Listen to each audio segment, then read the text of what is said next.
કૃષ્ણ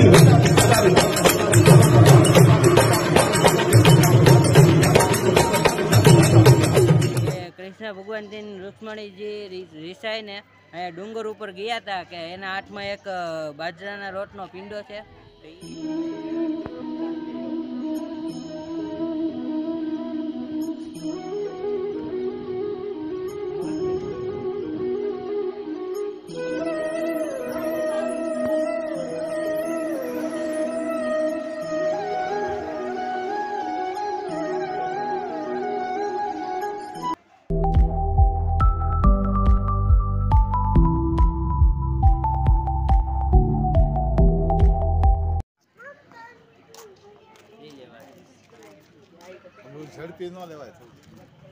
તો જય માતાજી, જય શ્રી કૃષ્ણ દોસ્તો. આજના બ્લોગમાં તમારું સ્વાગત કરું છું. અને આજે આપણે આવી ગયા છે તુલસી શ્યામ એટલે કે જય શ્યામના મંદિરે.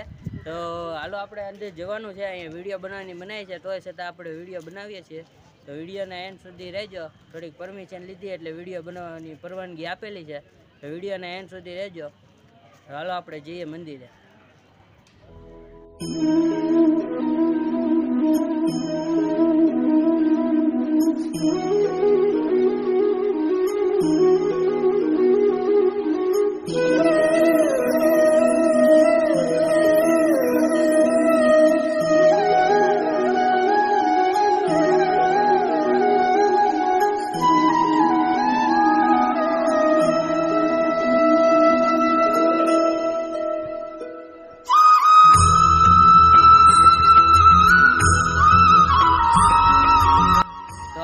માન્યતામાં એવું આવેલું છે કે કૃષ્ણ ભગવાન રુક્ષ્મણીજી રિસાઈને ડુંગર ઉપર ગયા હતા કે એના હાથમાં એક બાજરાના રોટનો પીંડો છે. તો એ મંદિર અહીંયા ઉપર આવેલું છે. તો આપણે ડુંગરા ઉપર જવાનું છે અને એ મંદિરના પણ તમને દર્શન કરાવું અને પછી થોડુંક એનું રહસ્ય શું છે બધું તમને જણાવું. પછી આગળ જે એનો કુંડ આવેલો છે, જે ગરમ કુંડ, આપણે પણ ત્યાં પણ જવાનું છે. તો હાલો આપણે જઈએ.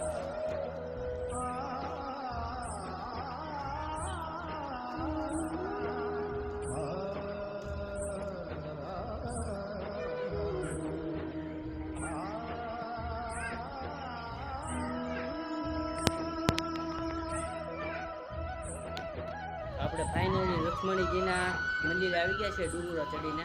તો તમને અંદર દર્શન કરાવું. તમે જોવો હાથમાં એના છે ઓલો લોટનો પીંડો.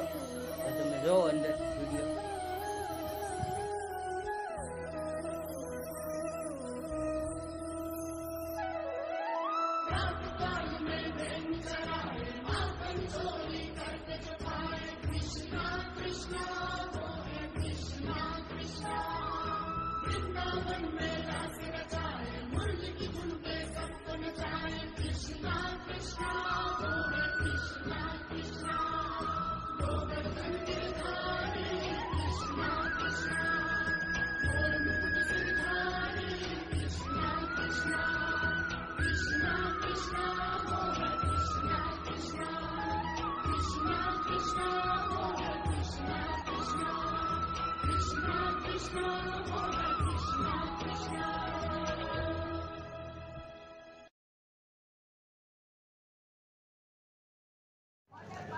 તો આ તુલસી શ્યામમાં ગરમ પાણીનો કુંડ આવેલો છે. તો હાલો આપણે અંદર જઈએ, થોડોક ગરમ પાણીમાં હાથ મોઢુંને ધોઈએ.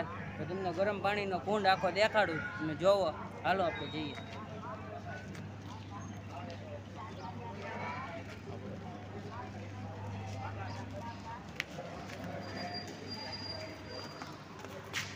તો તમે બધા નાહી છે અહીંયા.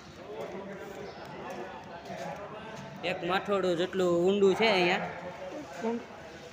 પેલા નાહીએ ત્યારે પેલા ગરમ લાગે, પછી બહુ ગરમ નથી લાગતું. તો તમે અહીંયા નાહી છો બધા.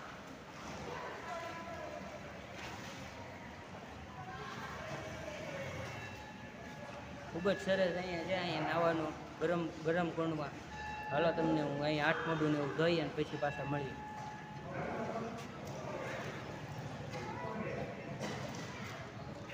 આ કુંડનું પાણી 24 કલાક માટે ગરમ ને ગરમ જ રહે છે.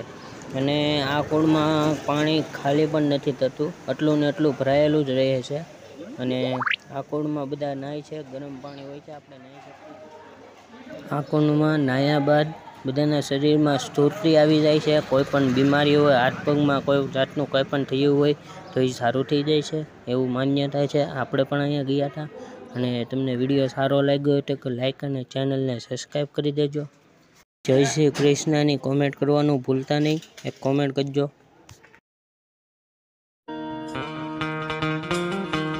ભાઈ ભાઈ ભાઈ ભાઈ